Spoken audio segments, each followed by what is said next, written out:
বন্ধুরা, আজ তোমাদের সাথে শেয়ার করে নেব কুঁদরি আলু দিয়ে ভীষণ সুন্দর চটপটা একটা রেসিপি।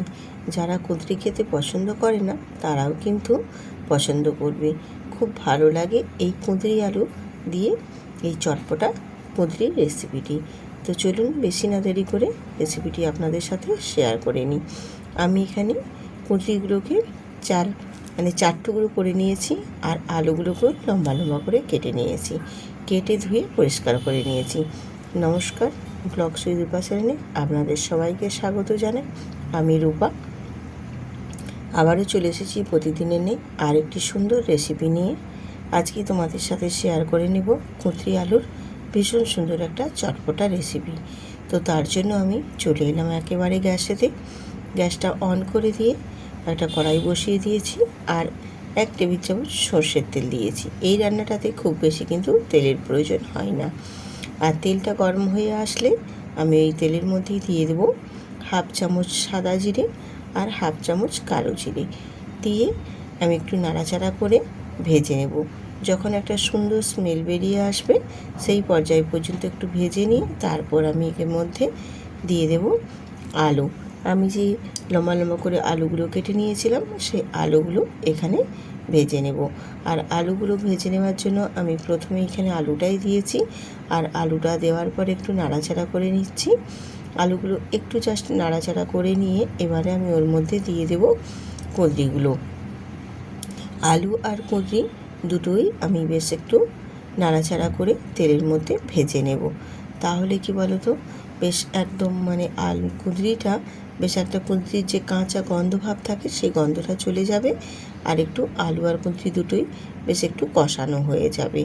আর এইভাবে একটু নাড়াচাড়া করে কষিয়ে নেওয়ার পর আমি এখানে দিয়ে দেব স্বাদ মতো নুন। আর নুনটা দেওয়ার কারণ হচ্ছে তাহলে আলু আর কুঁদরিটা দুটোই বেশ তাড়াতাড়ি নরম হয়ে যাবে আর কষানোটাও বেশ সুন্দরভাবে হবে। এইভাবে আমি একটু কষিয়ে ঢেকে রান্না করে নেব এই কুঁদরির রেসিপিটি। তাহলে খুব তাড়াতাড়ির মধ্যে কিন্তু রেডি হয়ে যাবে।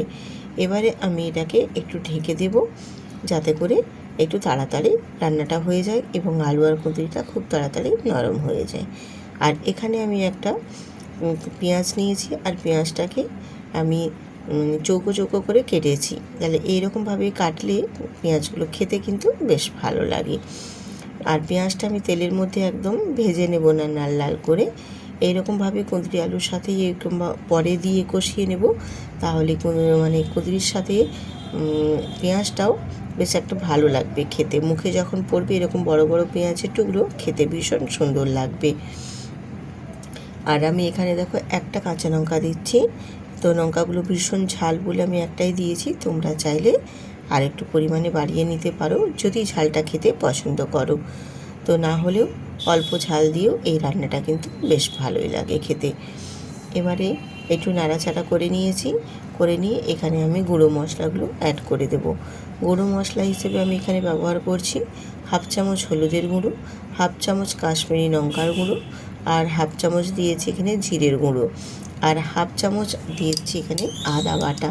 আর কিন্তু কোনো এখানে মশলা আমি দেব না। এই সামান্য আদা বাটা আর জিরের গুঁড়ো দিয়ে আর হলুদ গুঁড়ো লঙ্কা গুঁড়ো তো মাস্ট দিতেই হবে যে কোনো রেসিপির ক্ষেত্রে, দিয়ে খুব ভালো করে একটু নেড়েচেড়ে কষিয়ে নেব। এইরকমভাবে যদি কুঁদরি রান্না করা হয় খেতে ভীষণ ভালো লাগে। গরম গরম ভাতের সাথে সাথে রুটি দিয়েও কিন্তু খেতে বেশ ভালোই লাগে। আর যারা খেতে চায় না তারাও কিন্তু খেয়ে নেবে। এইভাবে যদি কুঁদরি রান্না করা হয় ভীষণ ভালো লাগে, একটা চটপটা টাইপের রেসিপির মতো লাগে।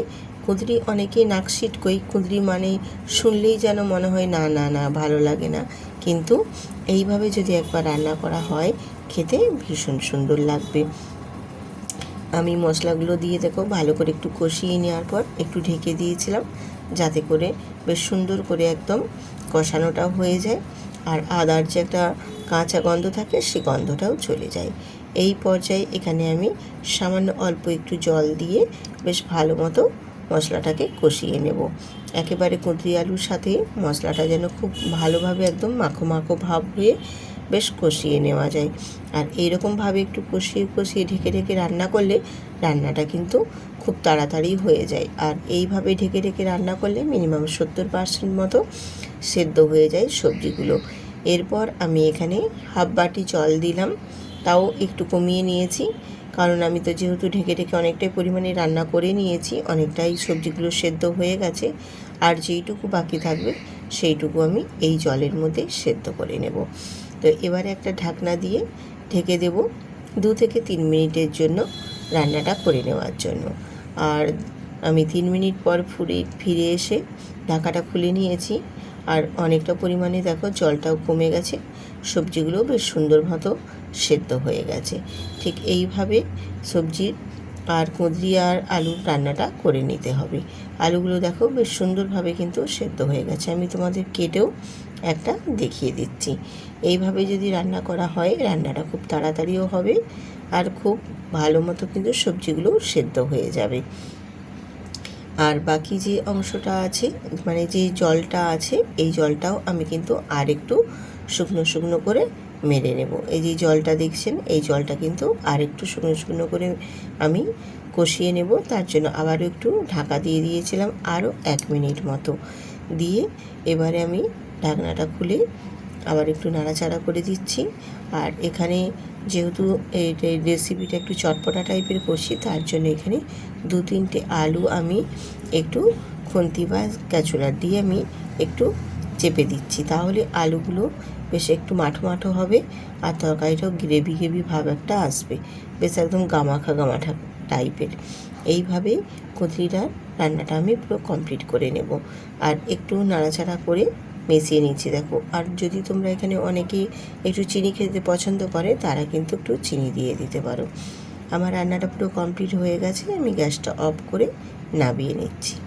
এই রকমভাবে যদি কুঁদরি রান্না করা হয় একদম সিম্পলভাবে, একদম অল্প মশলা দিয়ে খেতে কিন্তু ভীষণ ভালো লাগে। যারা মনে করে যে কুঁদরিটা ভালো লাগে না, কিন্তু একবার এইভাবে বানিয়ে দেখবেন, খেতে কিন্তু ভীষণ ভালো লাগে। গরম গরম ভাতের সাথেও ভালো লাগবে। এছাড়া রুটি পরোটা দিয়েও যদি রাতে ডিনারের জন্য এই সবজিটাও বানিয়ে নিতে পারো, সেক্ষেত্রেও কিন্তু খেতে ভীষণ ভালো লাগে। আজকে এই কুঁদরির রেসিপি যদি তোমাদের ভালো লেগে থাকে, অবশ্যই কিন্তু বন্ধুদের সাথে শেয়ার করতে ভুলবেন না, আর একটি লাইক দিতেও ভুলবেন না। আর নতুন নতুন বন্ধুরা সাবস্ক্রাইব করে বেল আইকনটি প্রেস করে দেবেন, তাহলে পরবর্তী ভিডিও দেওয়া মাত্রই নোটিফিকেশান চলে যাবে আপনাদের কাছে। এইভাবে কুঁদরি রেসিপি বাড়িতে বানিয়ে সবাইকে তাক লাগিয়ে দিন, খেতে ভীষণ সুন্দর লাগে।